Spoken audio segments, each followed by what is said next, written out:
मित्रों, ये घोर कलियुग का समय है। इस विपरीत काल में हरि भजन का जरिया है। जो भी मोक्ष को पाने के लिए जो हरि का नाम लेगा, हरि उसे बचाने के लिए इस कलियुग में भगवान का रूप धारण करके हमें बचाने आते हैं। इसी बातों लेकर हम आए हैं। कलियुग की कुछ ऐसी कथा है जिन्होंने धर्म में हिंदू की आस्था को और भी ज्यादा प्रबल किया था। ऐसी कड़ी में हम लेकर आए हैं इस कलियुग की इस कथा में भगवान शिव की भक्तनी जो पूरा दिन भगवान शिव की पूजा करती रहती है। ये भक्तनी उसके हर सांस में भगवान शिव बसे हुए थे। शिव भक्त रानी की कहानी। 12वीं सदी में अक्का महादेवी नाम की एक स्त्री भगवान शिव की भक्त थी।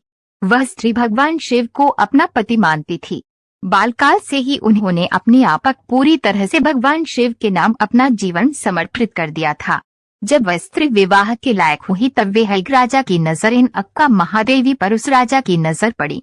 वो इतनी खूबसूरत थी कि राजा ने उसके माता पिता के सामने वह उसने विवाह का तुरंत ही प्रस्ताव मुका कि मौजे तुम्हारी ये पुत्री मुझे बहुत सुंदर और सुशील लगी, इसलिए मैं उनसे विवाह करना चाहता हूँ।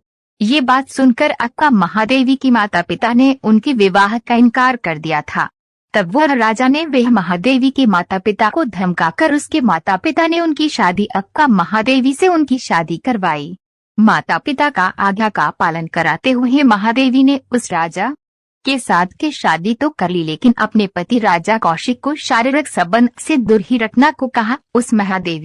राजा कौशिक उस महादेवी कई तरीके से उसके साथ प्रेम का निवेदन करता रहा, लेकिन उस महादेवी हर बार एक ही बात कहती है, मेरी शादी तो बहुत पहले से ही भगवान शिव के साथ हो गई है।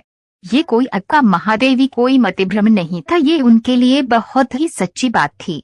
अक्का महादेवी से उनका कहना था कि मेरी शादी पहले से ही भगवान शिव के साथ हो गई है। ये बात सुनकर राजा कौशिक ये बात सहन नहीं हुआ था।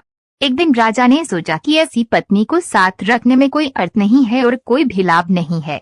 फिर राजा कई दिनों तक परेशान ही रहता और मन में वह ये बात को लेकर हमेशा सोचता रहता है और उसे समझ नहीं आ रहा था कि वे क्या करे। पूरी तरह से राजा कौशिक इस बात को लेकर बहुत ही परेशान रहते थे।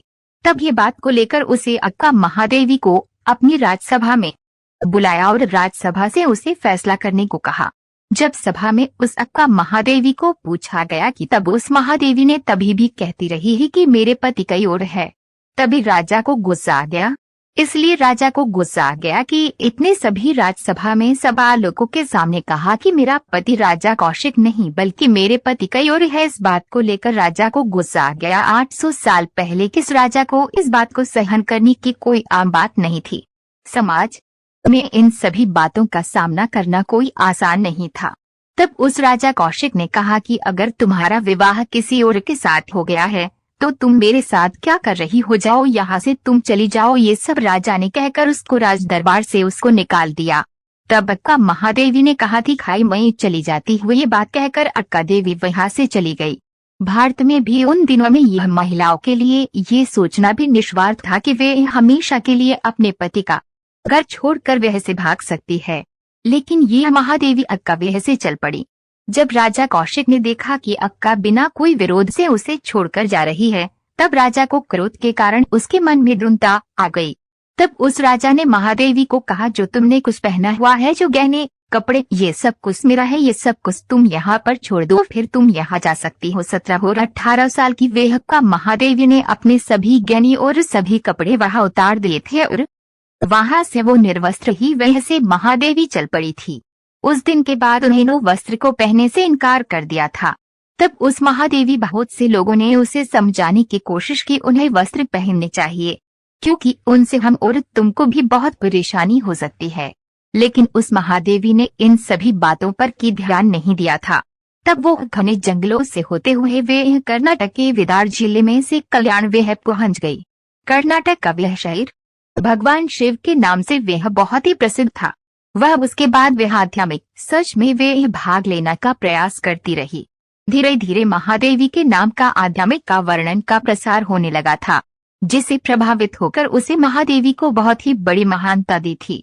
तब उनकी सादगी, ईश्वर निष्ठा, प्रेम, करुणा और नम्रता से ये सभी उस महादेवी के अंदर देखकर सभी साधु संतों ऋषि इन सभी उस पर बड़ा ही प्रभावित हुए थे। इन सभी कारण उसे अक्का महादेवी यानी कि बड़ी महादेवी के नाम से उसे सम्मानित किया गया था। तब से शिव भक्तनी महादेवी अक्का महादेवी के नाम से वे जाने लगी। उसके कुछ दिनों के बाद वहीं कात में भगवान शिव भक्ति विहलीन हो गई थी। लेकिन जब महादेवी का भगवान शिव के साथ तब उसका एकाग्रता नहीं हो पाया, तब वह कल्याण से श्रीशैलम वही पहुंच गई, जहां भगवान सैन्य मल्लिकार्जुन का मंदिर था। श्रीशैलम के अनादर उस घने जंगल के बीच वह बद्रीनाथ पर रेगिस्तान पर वहां एक गुफा थी। तब अक्का महादेवी उस गुफा में चरण डेली और वह भगवान शिव की पूजा करने लगी। तब वह एकाग्रता में होकर वह भगवान शिव के प्रति विहलीन हो गई। तब वह भगवान शिव की लिंग में वहां समा गई। तो मित्रों, आपको आज की इस कलियुग की कथा आपको कैसी लगी? उम्मीद करता हूँ कि आज की कथा आपको अच्छी ही लगी होंगी। तो दोस्तों, हम आपसे फिर से मिलती है ऐसी कलियुग की कथा के साथ। नमस्कार दोस्तों।